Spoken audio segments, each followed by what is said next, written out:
Good evening and welcome back. We are reaching the end of the qualifiers. The qualifiers have officially finished. Welcome into the OoTR Standard Tournament Season 8 weekly wrap-up, highlights, recaps, whatever you want to call it. We're going to be wrapping up the final 3 qualifiers and figuring out exactly who our top 32 is. Now, this video is coming out a little bit later. I wanted to give the runners some time to figure out exactly who's playing in the top 32, all the calculations to be done. And of course, we had the holidays this week. Happy holidays to those who celebrated, and a happy new year coming up in this upcoming week. So let's get right into it. Qualifier number 18. We had the wonderful Hyper Obsession. I lost a bet to him, so there's going to be some Aussie noises coming towards the end. Right, alright. Whatever. Alright, we had a Fire Med start with a Bolero start. Very fiery start, dare I say. In the Child start was, you spawned in Gerudo Fortress. What's cool about this? Logically, in this seed, the game required you to obtain the Kokiri sword specifically to open up Gerudo Fortress as a child. Yes, the game logically requires you with that child spawn to actually build the bridge as a child so that when you go back over there as an adult, you could just cross. What does that mean? That means Epona Song and Longshot are locked behind items either in Fortress or GTG or crossing if crossing is logically required, which this seed it was. That's pretty cool. It's a quirk that we don't see very often, in that the fact that we got to see it in one of the qualifiers this season is amazing. Quite a few people did not catch on to this. Some people just did it because they were like, well, maybe it's out of logic. No, it's completely in logic, and it's pretty darn cool.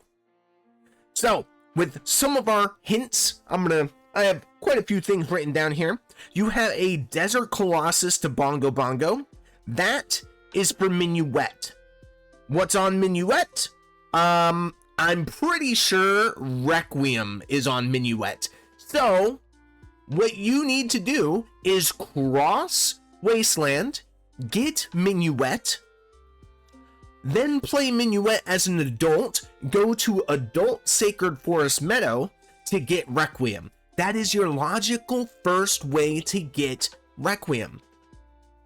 I'm also pretty sure that Epona's is on Spirit Completion. I have that written down somewhere. I think so. Whatever. Either way, early on in the seed, you get a hint that 20 Skulls is dead.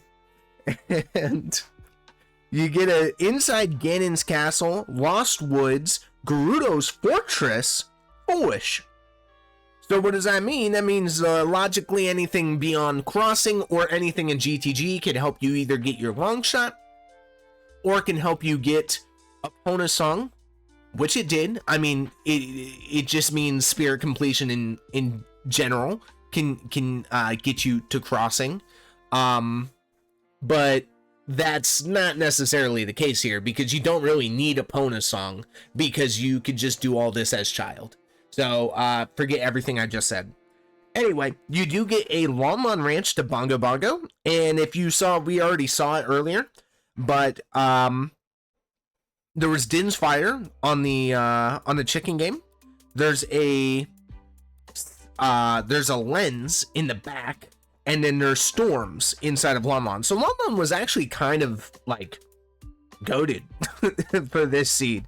You do get a GTG to Morpha, so you are gonna get the long shot. You have to get the long shot for your dungeons, not just for logical crossing, which I mean, again, like, that's just not gonna happen here. GTG to Morpha is you get magic strength 2. The strength 2 is hammer locked for irons and spirit. So yeah, I'm sorry. Yeah, the strength 2 is hammerlocked for irons in spirit. I just kind of wrote that down just for GP, I guess. You do get a bottom of the well path to Bane. There is a hook shot inside a bottom of the well, and your light arrows are actually hinted on Central Pillar. Now, you just saw the hover boots right there. That gives you your logical crossing over to Spirit Temple, because Longshot is pretty deep in the seed, and you're gonna see right here, why is Hyper doing the adult trade sequence? I'm so glad you asked. Hammer is hinted on adult trade sequence. Well, Hammer is a stone in this dungeon, or in this seed. Why is he doing a trade sequence for an item for a stone dungeon? Well, the long shot might just be hinted, or it's not hinted. The long shot just so happens to be in Fire Temple, in the Fire Hammer loop. So in the first 2-3 checks of fire, depending on exactly how you do it, I thought it was pretty cool. Hyper ended up doing the timer. It's not really a glitch, but like you're kind of manipulating the timer there so that you could actually warp and make it much faster. And this right here is your long shot. So it was required to get the hammer to get the long shot here, and that's go mode for Hyper. He does know that he has to go to Central Pillar to get the light arrows, but you gotta go do water as your final dungeon anyway. That was pretty cool. So, because Hyper ended up, I did lose a bet. We're gonna speak in Australian here for a second, which I know it's very hard to do while we're doing the standings. Crikey! Hyper did end up getting first place. Don't be slipping on those onions while you're eating your bunny and snags. Hyper did get first. In second place with Marco with a 2:32.45, so only 43 seconds behind. I do believe this was Hyper's only first place finish, so that was pretty cool. They were also on Restream. We have Nastrio in third place here. Another person, I've said this earlier in the tournament. This is a name that you're gonna want to keep an eye on, no matter whether they're top 32 or Challenge Cup. Somebody that is definitely on their way up. Retropolis, or we call him Retro, but Retropolis own Retropolis, with a 2:40.21 with a top 4 finish there. Mr. Mario, just a minute or so behind Retro there with a 2:42.28. Exodus, somebody we've constantly seen in the top 10 as well, with a 2:44.07. Fabio with a 2:44.52. Aosuna with a 2:46.17. ATZ with a 2:46.53. And rounding up our top 10 here, with Juke with a 2:46.57, our top 10 yet again hitting those 950 plus scores, and those are scores that you would love to see if you're trying to make the top 32 this season. So what does that bring us to? That brings us to qualifier number 19. Let's go and dip on over there, and we got Ecola, one of our veterans, one of our French veterans, using the Big Chungus. Oh my goodness. All right, we're getting flashbacks from season 7 here. Qualifier number 19 with Ecola, we have a Zelda's Lullaby Forest Med start. So you can see you get Requiem of Spirit right there on the Forest Med. You do get very early on that Nocturne is on the Ocarina of Time song. So that does mean Nocturne of Shadows. If you're unfamiliar, that gets you into Shadow Temple. Well, the only way you could, get into Shadow is by doing the stone dungeons, which means that Shadow has to be a medallion, which means anytime you see Nocturne on Shadow or Nocturne on the Ocarina of Time song, it's always going to be AD, at least in these settings. So, what are our dungeon layouts? With our Ganon Bosky dungeons, our forest, fire, and water and light medallion meds. In this case, we have the Deku tree, Spirit Temple, and Water Temple. Our bridge medallions are Forest and Shadow, and our stone medallions are DC, Jabul, and Fire. So in order to beat Shadow, which is a bridge med, you need to be able to beat DC, Jabul, and Fire. So that's kind of crazy. That means that Deku, Spirit, and Water, they're pretty late in the seed, but I'm pretty sure you can knock out Deku pretty early. Let's go and dip over our Foolish were hinted Lake Hylia, Deku Tree, and Hyrule Castle. Okay, I might be wrong about the Deku Tree thing. You also get hinted, excuse me, that the Royal Tombs song, which is typically Sun Song, is Song of Time. So that's just your first 4 hints right there. You do get an inside Ganon's castle to Morpha. Now that inside Ganon's castle, when you get a hint like that, specifically in an AD seed and with this med layout, where Shadow is your med, is one of the medallions that opens up inside Ganon's castle, you're gonna go back to your stones and your bridge medallions. Forest, Shadow are bridge, DC, Jabul, Fire are stones. So the only items for dungeons that you could find inside Ganon's castle could be Deku, Spirit, and Water. And it would have to be items specifically for those dungeons that you don't need for any of the dungeons to open up Ganon's castle as well. So you can't find an item in there that, you know, you're gonna need for a bridge medallion. So it's a little wonky, and I implore you to do a little bit of logic reading on some of these seeds, because it can be very interesting. We see it a lot in, especially some of the practice seeds that have been coming up. For some reason, the practice seeds have been much crazier than these qualifiers. Not trying to downplay the qualifier seeds in any way, but some of these practice seeds I've been seeing are insane. And I just feel bad for anybody, you know, who gets stuck with some of those seeds. Yeah, so our child spawn is very funny. That's all I wrote. So please, oh, you know what? Yeah, it is a very funny child spawn. So child spawn is actually inside Lon Ranch, and if you do what most runners do and you go to the back of Lon and you peek the item that's in the back there, this is a cool trick that Ecola does, and actually gets the item through the ice. It is legal. I had to double check and make sure it is legal. So it is a pretty cool trick that, you know, if there's an item there that even if you slightly want, you could swag out there for a bit, and it makes it look really nice. And it is quicker, much quicker, and you don't have to use a blue fire for it. But the child spawn is very funny. It's actually in that it's in that room that you usually save warp out of to check your child spawn. And watching Ecola just kind of like with face cam look at the camera like, okay, whatever. It was basically a waste of a warp, but at least you know. But if you did save quit directly as turning child, you actually save some time there. So Burning Cack has the Prelude song. So Prelude's a little bit deep, considering Burning Cack is behind every dungeon in this seed. You need to do AD, and you need to do all of your bridge medallions to even unlock AD, or to even unlock Prelude. So it's like you're not going to be getting Prelude in this seed unless you accidentally walk through it.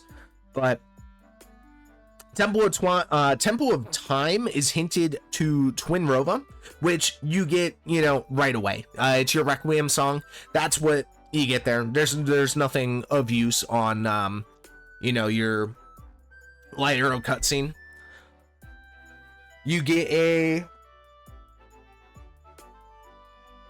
Excuse me, I can't stop yawning, and it might just be 4 in the morning. You do get a Lost Woods to Phantom Ganon, which is actually bombs for the hook on target, on target in the woods. So we saw a little bit ago that the slingshot is on is bomb locked, and there's Kokiri Sword in the top of fire. You do get a Goma or a fire path to Goma, and it is for the K-Sword right there. So that's pretty cool. You do know that you could go mode the Deku Tree. So having that Din's Fire in hand is pretty useful. You can just drop on down, and there's your long shot right there in Light Trial. So that's pretty cool. Kokiri, last one is Kokiri Force to Bongo Bongo, which is Boomerang for AD. And one cool thing to note is that Mirror Shield was on the outside Ganon's Castle Ferry, or Double Defense Ferry, or whatever. I forget what that one actually is.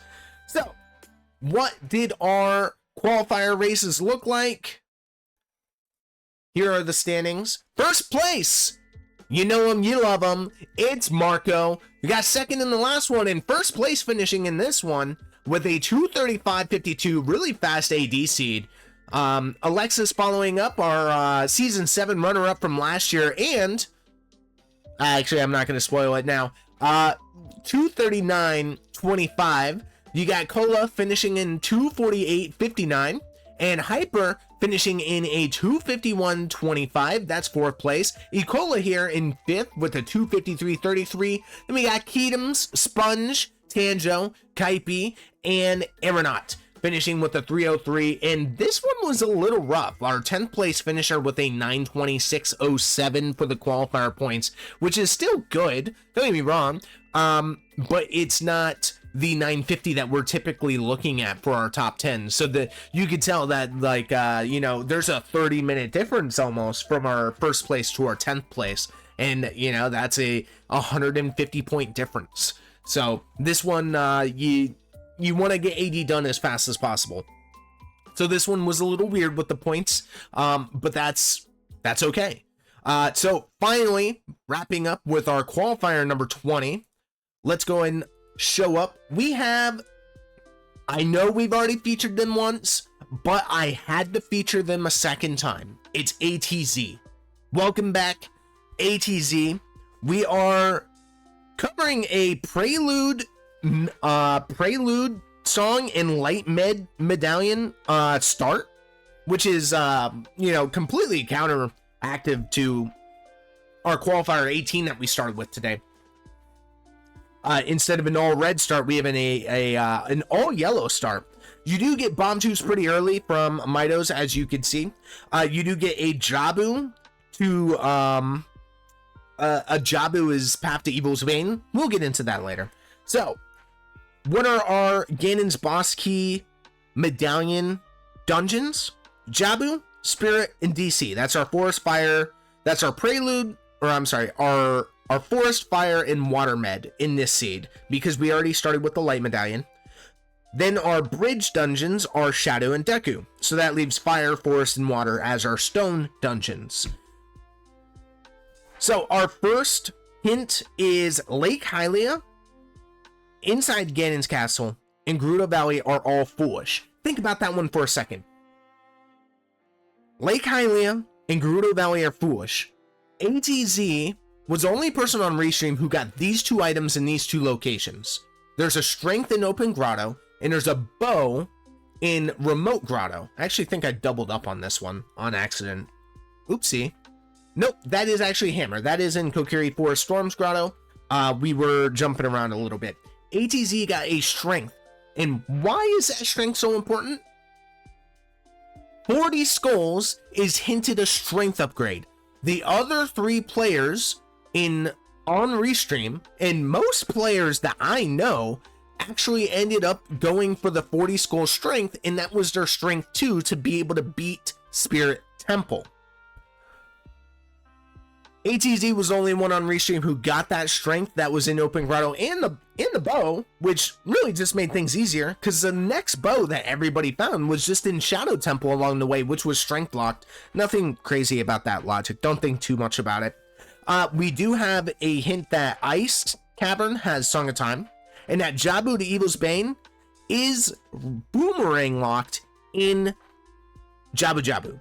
So the light arrows require Boomerang. So we're going through the seed. There's a Strength on 40 and Spirits required. Bottom of the Well is hinted twice. One to Twin Rova, which is just a Mirror Shield. Nothing crazy.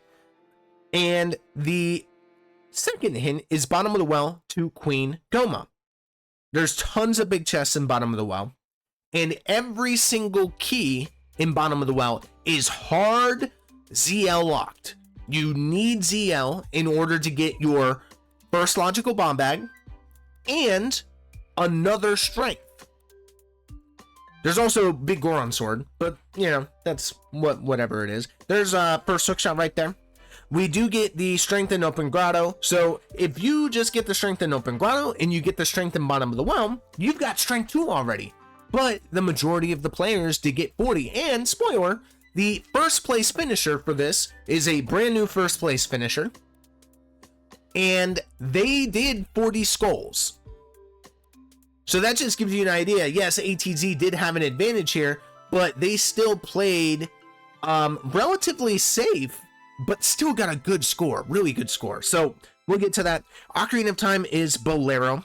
Goma has bombs, or I'm sorry, bottom of the well has bombs and dins for the K-Sword. And the K-Sword's just inside of Shadow Temple down the line. Yes, it's another loaded shadow, loaded bottom of the well.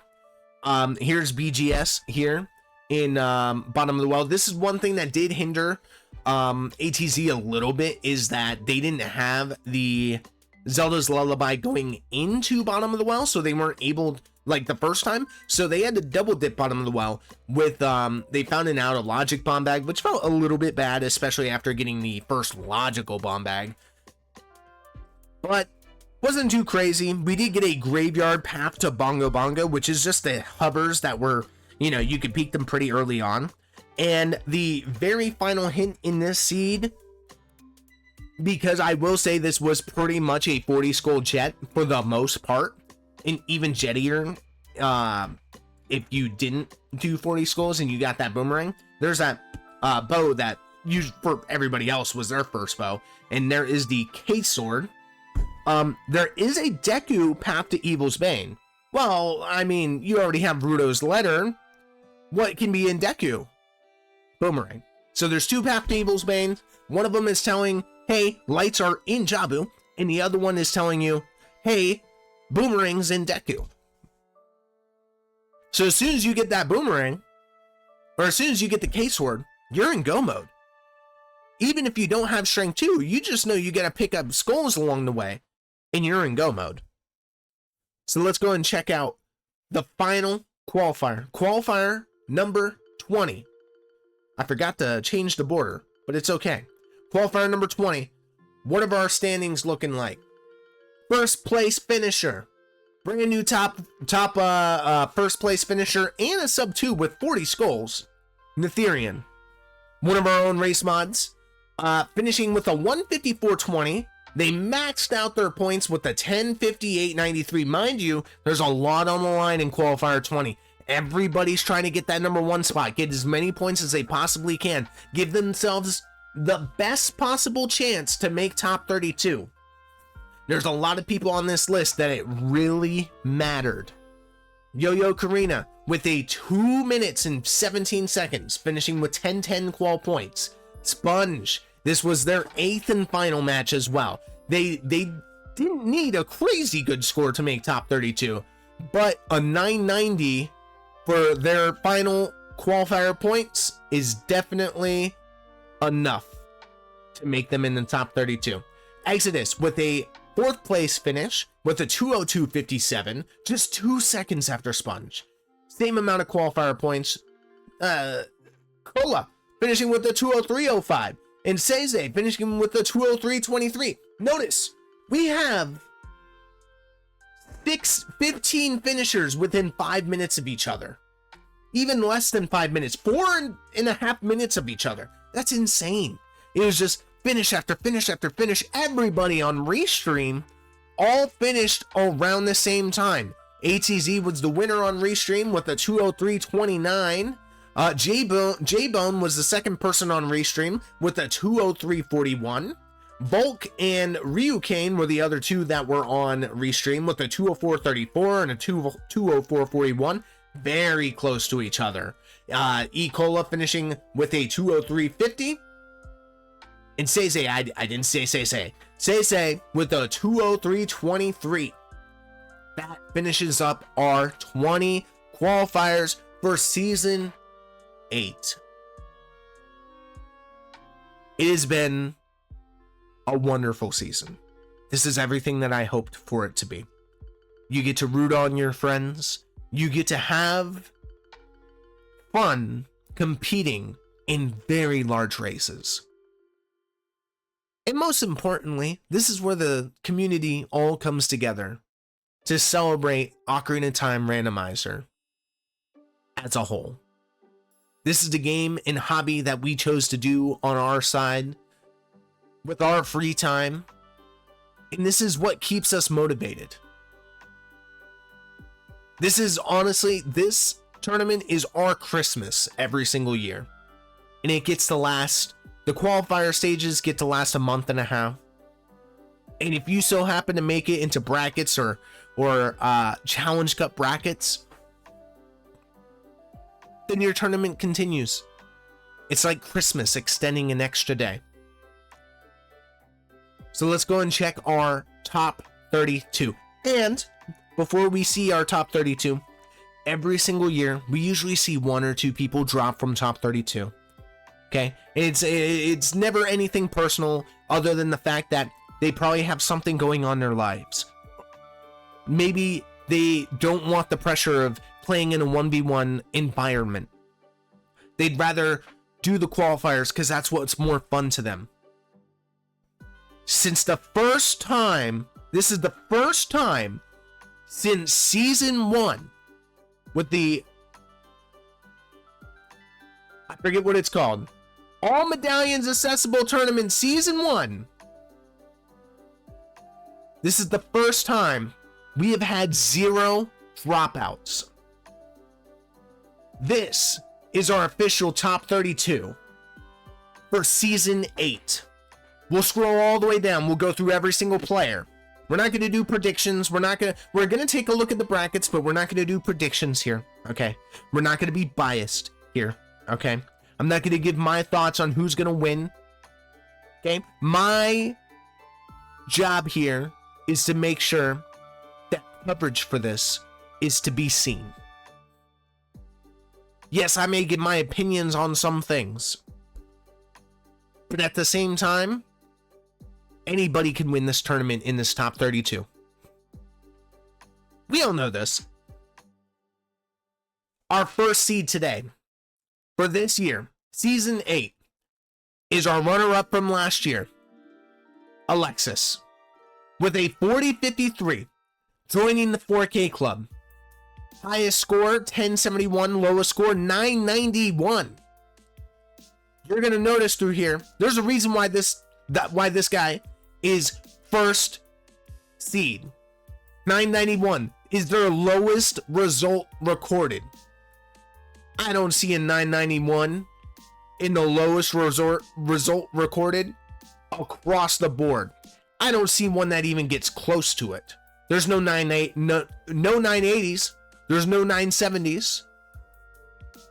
I don't even think, there's one 960, two 960s.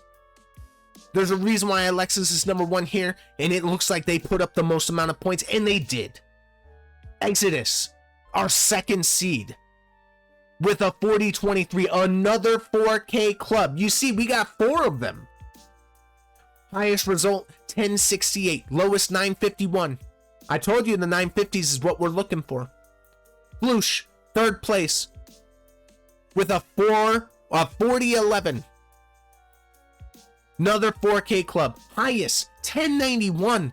Very close to an absolute perfect score, being an 1100.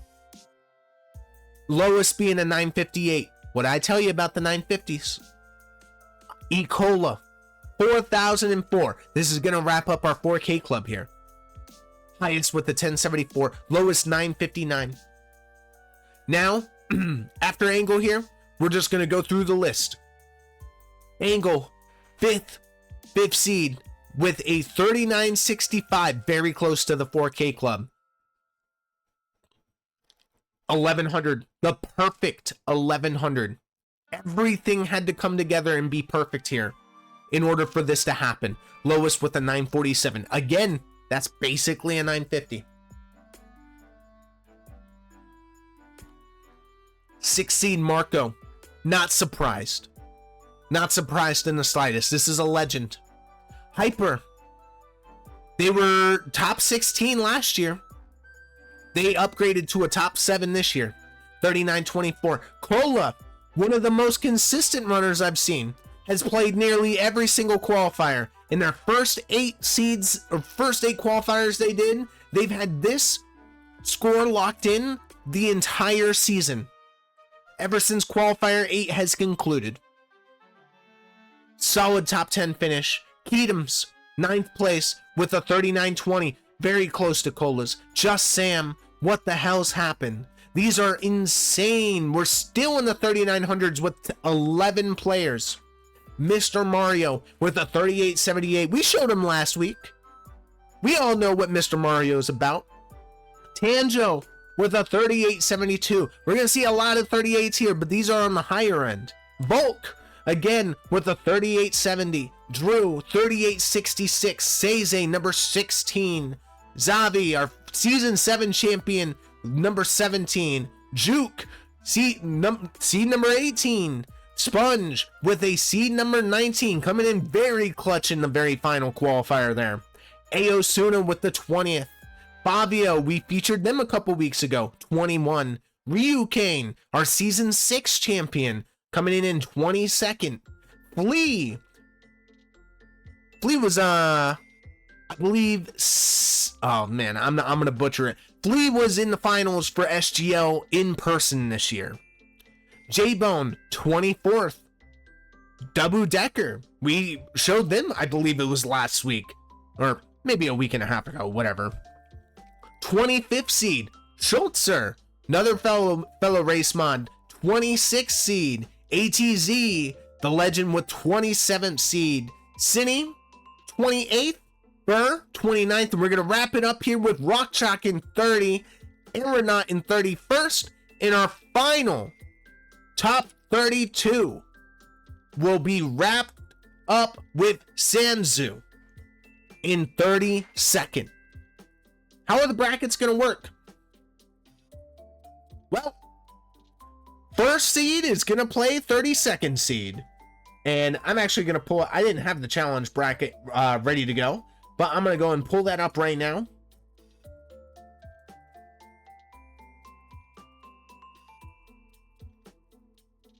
Okay. This is going to be round 1 brackets right here. Yeah, I think, yeah, this is, actually, let's go ahead and, I think it is Shift Plus or Control Plus. Okay. Yeah, this is a little bit easier to see. Okay, so first seed will play 32nd, Alexis versus Sanzo. 16 seed will play 17th, Seize versus Zavi. 8th will play 25th, and the way I remember is, if there's 32 players and we're doing this kind of seeding, the numbers between the seeds have to equal 33. So 1 plus 32 is 33. 16 plus 17 is 33. 8 plus 25, 33. So whatever two numbers give you the end result being 33, those are that's who's going to play against each other.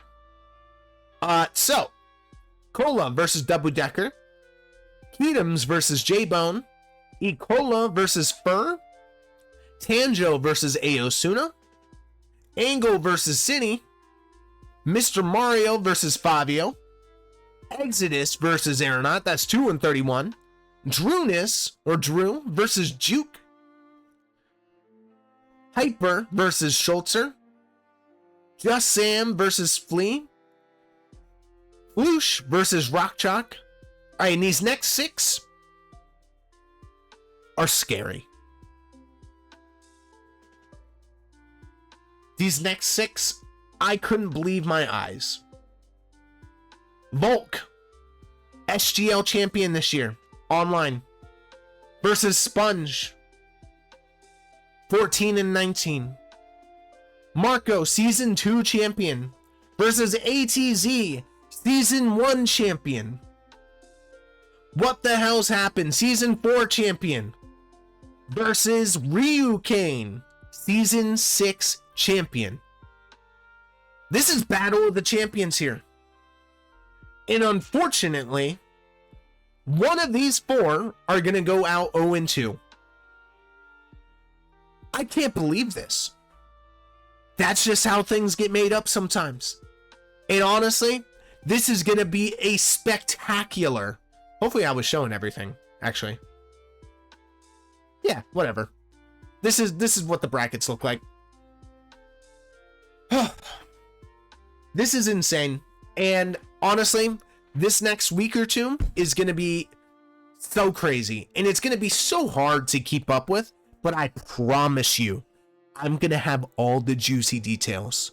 I'm going to do my absolute best to make sure I dig into every single game that happens right here on CSR. That's been it for me today. That's everything I want to get into. We do have a couple of matches scheduled for next week. There's no guarantee for a restream. We are officially in brackets. Some matches can just happen at terrible times, and no volunteers could be available. But a couple of matches have been confirmed so far, and I just want to go over those real quick. There's nothing I could pop up on screen, but the first match of the season for brackets is going to be Hyper versus Schultzer at 4 a.m. Eastern Time, Friday, January 3rd. The second match is Friday, January 3rd at 3 p.m. Eastern Standard Time. The third match is Seize versus Zavi. All the way up here. Seize versus Zavi. January 4th at 8 a.m. Eastern Time. Our fourth match is Mr. Mario versus Fabio. That's going to be Saturday, January 4th at 1 p.m. And that's all four of our matches that are currently scheduled. We're going to see a lot more, and I'll be able to pretty much update as we get to that point. Probably switch over to that. We're pretty much finished anyway. But this week is going to be amazing. This is brackets, the qualifiers are very fun. Brackets are intense. And I can't wait to share that with you all.